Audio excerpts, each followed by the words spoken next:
Hi guys, ఎలా ఉన్నారు? ఈరోజు మనం 'బహేతి రంగల్' మూవీ రివ్యూ గురించి మాట్లాడుకుందాం ఫ్రెండ్స్. శివరాజ్ కుమార్ గారు మెయిన్ లీడ్‌గా యాక్ట్ చేశారు. ఈ మూవీ కన్నడలో రిలీజ్ అయ్యి ఇప్పుడు ఆహాలో తెలుగు వెర్షన్ అవైలబుల్‌గా ఉంది. మూవీ ఓవరాల్ రివ్యూ విషయానికి వెళ్ళే ముందు మీరు ఇప్పటివరకు ఈ ఛానెల్‌ని సబ్స్క్రైబ్ చేసుకోకపోతే సబ్స్క్రైబ్ చేసుకోండి ఫ్రెండ్స్.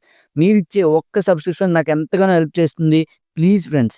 ఇక ఓవరాల్ రివ్యూ విషయానికెళ్తే రెగ్యులర్ రొటీన్ కమర్షియల్ మూవీ చూశాను అనే ఫీలింగ్ కలుగుతుంది. కాకపోతే కొంచెం బ్యాక్‌గ్రౌండ్ స్కోర్ మరియు శివరాజ్ కుమార్ గారికి ఇచ్చే ఎలివేషన్స్ కొంతవరకు బాగున్నాయని చెప్పుకోవచ్చు. మూవీలో మెయిన్ స్టోరీ లైన్ అనేది చాలా రొటీన్ స్టోరీ అవ్వటం వల్ల ఏం జరుగుతుంది అని మనం ముందే ప్రెడిక్ట్ చేసేస్తాం. Second half out and out hero డామినేషనే ఉంటుంది. విలన్ ఏదో పక్కకు పెట్టేశారు. మిగిలిన క్యారెక్టర్స్ కూడా అంత ఇంపార్టెన్స్ ఇవ్వకపోవడం ఈ మూవీ డ్రాబ్యాక్‌గా చెప్పుకోవచ్చు. ఓకే ఫ్రెండ్స్, స్టోరీ లైన్ విషయానికొస్తే కనీస వసతులు లేని ఊర్లో మన బైరాతి నివసిస్తూ ఉంటాడు. ఆయన ప్రభుత్వానికి ఎన్నో అర్జీలు పెట్టి విసిగిపోయి చివరికి తాను వైలెంట్‌గా మారుతాడు. ఇక వైలెంట్‌గా మారిన మన బైరాతి ఏం చేశాడు అన్నదే స్టోరీ లైన్ ఫ్రెండ్స్. ఇక పాజిటివ్ విషయానికొస్తే ఔట్ అండ్ ఔట్ కమర్షియల్ ఎలిమెంట్స్‌తో మూవీ అయితే బావుంది. సినిమాటోగ్రఫీ, శివరాజ్ కుమార్ గారికి ఇచ్చే ఎలివేషన్స్, శివరాజ్ కుమార్ గారి పెర్ఫార్మెన్స్ ఈ మూవీకి ప్లస్ పాయింట్స్ అయితే. నెగెటివ్స్ విషయానికొస్తే too much of predictability in second half. Villain characterization చాలా వీక్‌గా ఉండటం ఈ మూవీకి నెగెటివ్స్‌గా చెప్పుకోవచ్చు. ఓవరాల్‌గా ఈ మూవీ చూడొచ్చా అంటే పర్లేదు. మీరు గనక శివరాజ్ కుమార్ గారి ఫ్యాన్స్ అయితే ఒకసారి ట్రై చేయండి. ఓటీటీలో కూడా